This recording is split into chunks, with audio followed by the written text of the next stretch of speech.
Are you ready for pain? Are you ready for suffering? If the answer is yes, then you're ready. I know you're gender fluid, so how do you identify today? Today I'm a boy. I'm feeling very manly.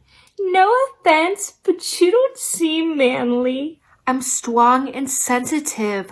Toxic masculinity says men have to be tough and aggressive, but that's just not true. What's toxic masculinity? It's the pressure for men to act in a certain way that's actually quite harmful. For example, rejecting femininity. I'm gonna show my emotions because humans are emotional creatures. Creatures like puppies and kitties. It's a stereotype for men to not talk about their feelings, but I have all kinds of feelings. I applaud your vulnerability. Can we play with the Barbies now?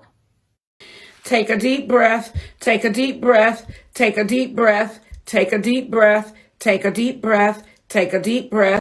I want to thank this commenter for really taking another commenter to task on my trying to find a doctor that will listen series. The person they were responding to had very fatphobic things to say. It was not educated about eating disorders, thinking I might be claiming one to be trendy. Listen, there are a lot of young girls and young women that watch my videos, and what we're not going to do here is we're not going to socialize them and berate them in the same fatphobic bullshit ways that we were socialized and berated, because they deserve better. And you know what? We deserved better too. I'm officially diagnosed with an eating disorder and have worked with an eating disorder nutritionist and therapist for many years. Every medical doctor I met with knew I worked with these professionals and knew that I experienced these symptoms both at a smaller size and at larger sizes. The situation is many years behind me now. There are 7 more parts up to the series currently. It had nothing to do with weight. Weight's completely irrelevant to this. And every one of us deserves good health care. Hey, colonizer. What's not okay is to project your anger onto people who want to be allies. Then don't be an ally. Girl, your attitude is the definition of a white savior complex. If your allyship is so dependent on the fact that he and his people do not hurt your feelings, your commitment to his movement is not that strong to begin with. Listen, here's the thing about being an ally. The number one job you have as one is to defer to people with marginalized identities that you want to be an ally to. How his movement makes you feel does not matter. He doesn't have space for that. He doesn't have to make space for that. His page is not a negotiation table where you can come in and demand what's going to work for you, expecting that he's going to engage in some sort of conversation about how you two can meet in the middle. No, the only term of negotiation that is acceptable in his own movement is that you meet him and his people where they are. They provide a direction, and if that makes you feel uncomfortable, that discomfort is yours and yours only to deal with. That's a radical concept of decentering yourself. He does not need your help, that you will generously provide if he caters to you. When I say don't body shame, that means don't body shame. Don't body shame fat people. Don't body shame skinny people. Don't body shame muscular people. I'm not body shaming anyone, and I encourage you to do the same. Examples of my white privilege. Here we go. I don't have to worry that I'm going to be targeted by police because of my race. I can go shopping alone and not have to worry about being followed or targeted thinking I'm going to steal something. I can turn on the TV or watch movies where my race is always represented.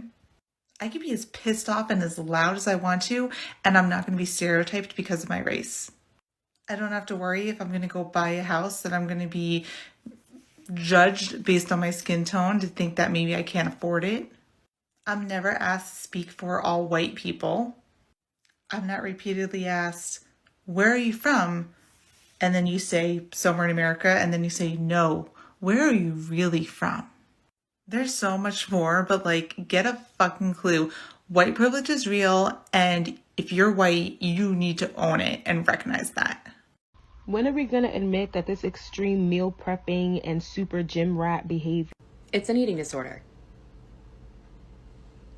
People have made entire careers out of their eating disorders.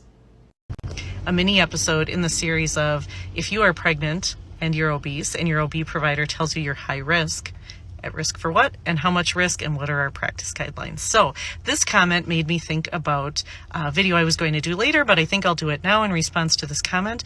But When a person is fat or obese and carries a lot of their weight in their abdomen, it does make it more challenging to monitor fetal growth because of the way that we typically monitor it. So let's talk about that. Typically, to monitor if the baby is growing enough, we use a non-invasive, low-cost strategy called fundal height measurement. And what we do is we take a tape measure and we put the 0 at the symphysis pubis, which is the bone of the pelvis, and we measure to the top where we can feel the top of the uterus. We call it the fundus. At 20 weeks, we expect the baby, or the top of the uterus, to be at the umbilicus if baby is growing appropriately, and then a centimeter up every week after that. As an alternative, we can use serial ultrasound.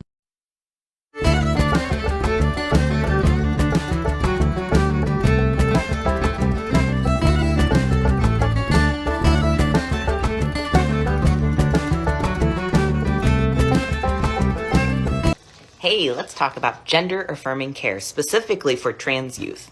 Gender-affirming care is life-saving. And when we say life-saving, we truly mean life-saving. It saves trans people's lives. A big lie that's been shared and going around, and a lot of people, even in the LGBTQ plus community, believe it, is that trans youth get surgery, and that is not the case. Gender-affirming care does not refer just to surgeries. It refers to helping the child transition socially, and it refers to putting them on puberty blockers. And puberty blockers do exactly what it says. They block the hormones. They block puberty from happening, and it does no harm to the child. It just gives them more time.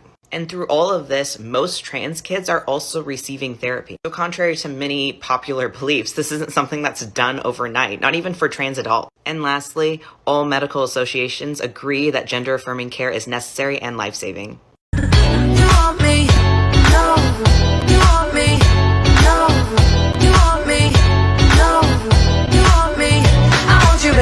Hey, what's up? I'm Selena. I'm on a food freedom and body acceptance journey. For years, I dieted and focused on weight loss, gaining and losing the same 40 pounds for a decade. I used to cry every night because I simply could not lose any more weight no matter how hard I tried. It was exhausting, to say the least. I spent the last year unlearning internalized fat phobia and working on my relationship with food. Now I want to focus on my mental health and moving my body just to feel good, to feel strong and empowered. Anti-diet, health at every size, intuitive eating, fat liberation TikTok. If you have time and mental energy, I would love to hear from you for a little project. So please stitch this or comment and let me know. What was your entry point that got you interested in this movement, that encouraged you to consider moving away from diet culture stuff? Was it a random fact about how diets don't work? Was it about how diet culture is a system of oppression? Was it about body positivity, radical self-love, a friend, a book, a podcast? Whatever it may be, your story is so important and can really help us on the advocacy side to curate digestible messages that people who are new to this can really understand. Thank you in advance, and I'm so happy you're here. If you are a black woman who dates black men, I would watch this because I asked one of my straight black friends I need more content, and I asked him how do black men actually talk, so listen to this. Okay, so he recently, by getting into my page and a few other pages, has gotten more into like the feminist movement type thing, and he said that sometimes you need to be a little wary when a dude calls you queen, and I'll tell you why. He basically said from like a psychological perspective, queen isn't always a compliment, so the way men see it and the way women see it is differently. He said not always, but 9 times out of 10, the men that also talk about like submission are also the ones who are going to call you queen. He used Queen Victoria as an example, as like how every man hated the fact that she reigned and saw it as a societal tragedy that she was even in place. You have to remember, sometimes when a dude is calling you queen, he's not saying it in a power position like someone would say king. He's saying it in a gilded cage privilege title kind of way. So in short, when women think queen, they think Queen Victoria, but some men mean it more as King Henry, just another possession of the king. Red flag. This is such a valid issue, and I hear about it more and more. The first is recognizing that exercise does not need to induce sweat for it to count. That moderate and low levels of activity are totally valid options if pushing beyond that level is going to bring you more discomfort than benefit. And there are some methods to cope or avoid almost having this response. This can be like seated options for your exercise, Tai Chi, balance or mobility work, doing a slower paced walk and doing it like early in the morning or later in the day when it's likely to be chillier. If you have access to a body of water or a pool, that can be a really great way to mitigate some of that sensory issue. If it's not the wetness, right, it's the pure sweat response that bothers them.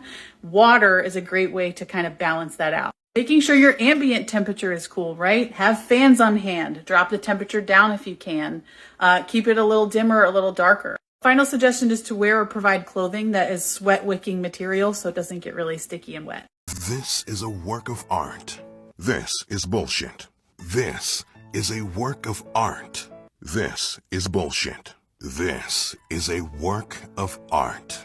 But this is bullshit. What I eat in a day as a fat girl who eats intuitively. So I had a pretty normal breakfast, just avocado and eggs on toast.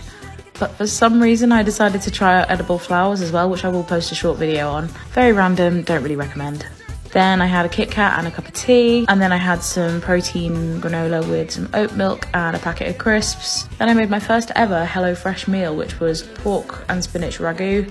If anyone's tried HelloFresh, what do you think? Which recipes slap? Let me know in the comments, thank you.